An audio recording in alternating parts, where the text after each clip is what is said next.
as coisas livres, coloridas, nada poluídas. Ah, eu acordo pra trabalhar, eu durmo pra trabalhar, eu corro pra trabalhar. Eu não tenho tempo de ter, tempo livre de ser, de nada ter que fazer. O tempo livre está atrelado à melhora da qualidade de vida e ao desenvolvimento das potencialidades físicas, afetivas, psicológicas e intelectuais. Para melhor entendermos a importância do tempo livre e suas relações com o desenvolvimento tecnológico, é necessário voltarmos um bocadinho no tempo. No início da jornada humana, o homem primitivo usava integralmente o seu tempo nas difíceis tarefas de caçar e não ser caçado. O seu trabalho fundamental era a sobrevivência.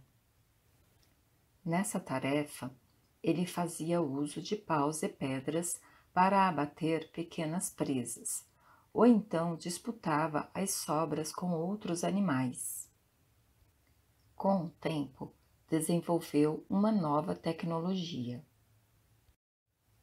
Da pedra lascada, ele criou armas cortantes e mais letais. Ele aprendeu a dominar o fogo. Com o uso do fogo, a utilização de armas mais potentes, juntamente com a organização social e a distribuição de tarefas nas caçadas, o homem primitivo passou a abater presas maiores. Presas maiores garantiam um suprimento de pele, gordura e alimentos por vários dias. Ao estocar alimentos, nosso ancestral não tinha mais a necessidade de sair todos os dias para o seu trabalho. Foi nesse instante que o homem passou a usufruir do tempo livre. Criou a música e a espiritualidade. Desenhou nas cavernas, esculpiu sua imagem nas pedras. O homem primitivo inventou a arte, e ao inventar a arte, vivenciou toda a sua humanidade, e o homo tornou-se ainda mais sapiens. Em algum lugar, lá no passado, nosso ancestral criou uma nova tecnologia. A tecnologia produziu o tempo livre, e o tempo livre concebeu um novo homem.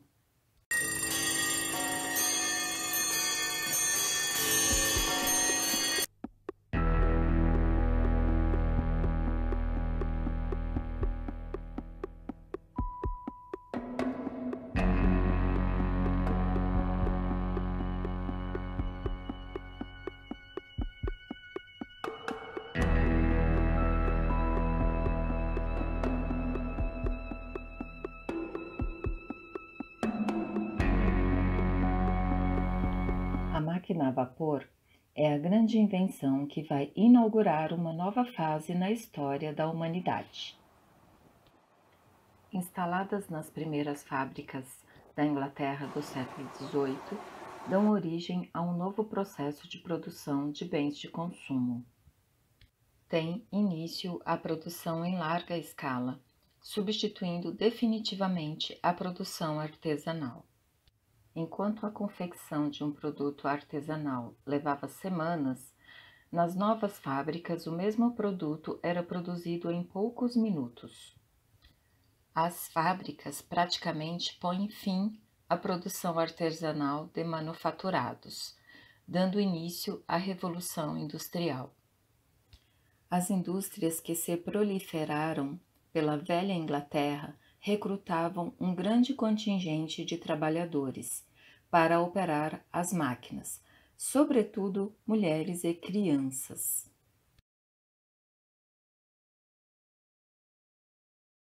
Falem menos e trabalhem mais, crianças. Vamos ao trabalho! As pessoas se viam obrigadas a abandonar o campo e se dirigiam às cidades para trabalhar. A população dos centros urbanos dá um grande salto, inchando as cidades e degradando a vida dos habitantes. A Revolução Industrial coloca em destaque uma nova classe social, a burguesia. Para perpetuar a sua supremacia, o burguês procurou reformular toda a sociedade. Ele vai estabelecer uma nova ordem para que todos se adaptem ao novo mundo por ele padronizado.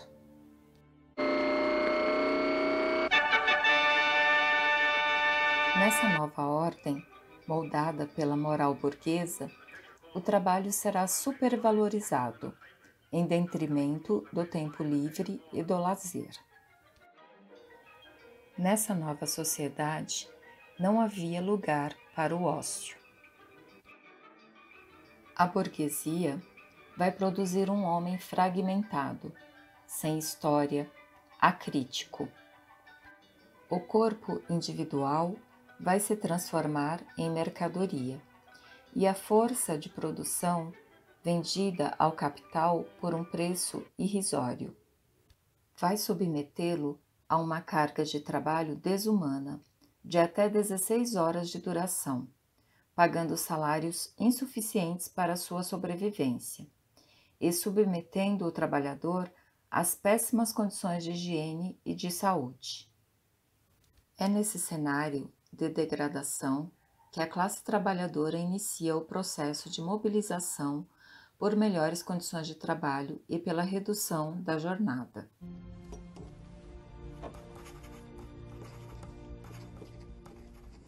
L'histoire de toute société jusqu'à nos jours n'a été que l'histoire de lutte de classe.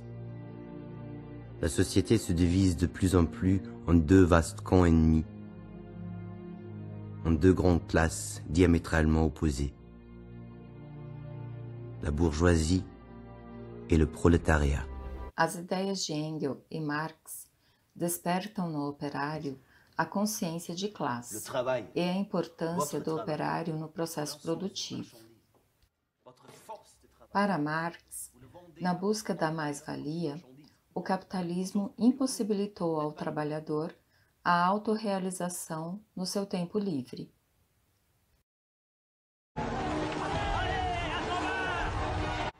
Assim, as greves ocorridas na década de 1840 levaram o parlamento inglês a aprovar a primeira lei limitadora de jornada de trabalho, fixada em 10 horas diárias.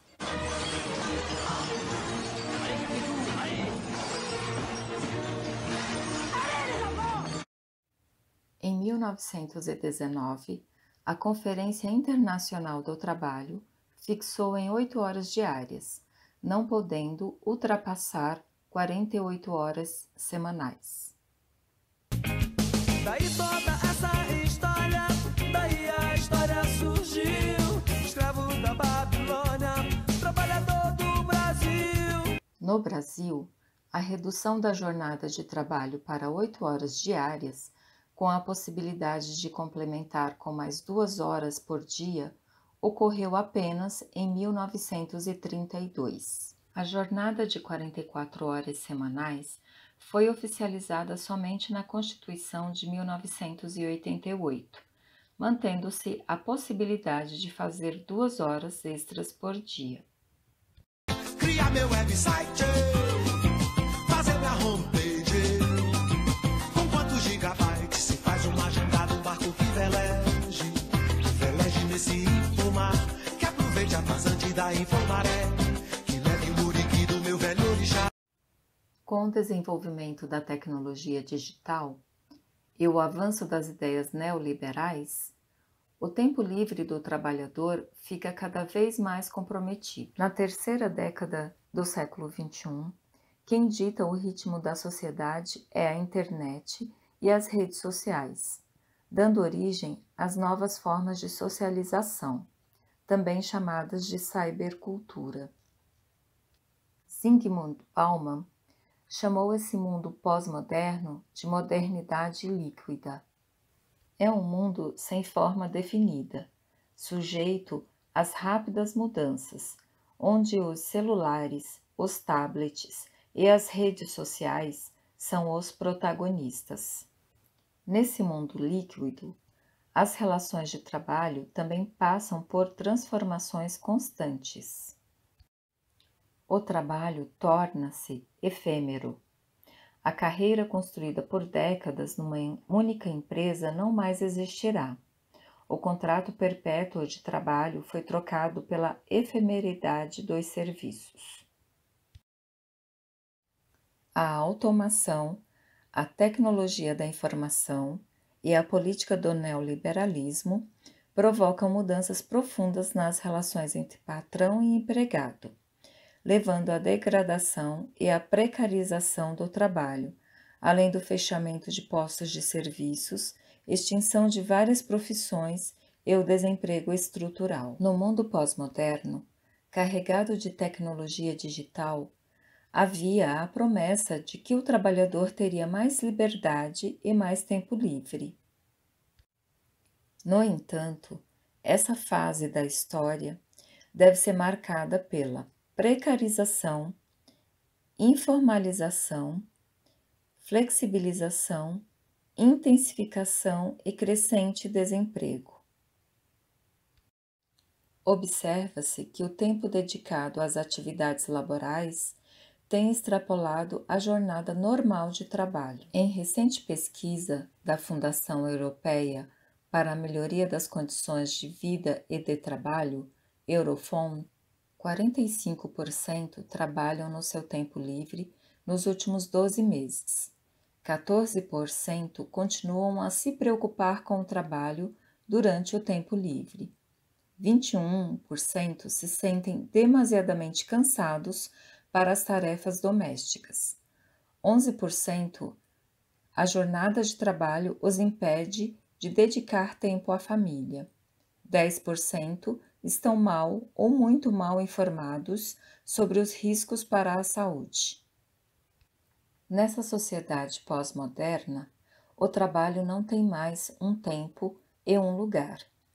A empresa agora necessita apenas de um computador. Na incessante luta entre o capital e o trabalho, pela apropriação do tempo, a tecnologia vem sendo uma forte aliada do capital.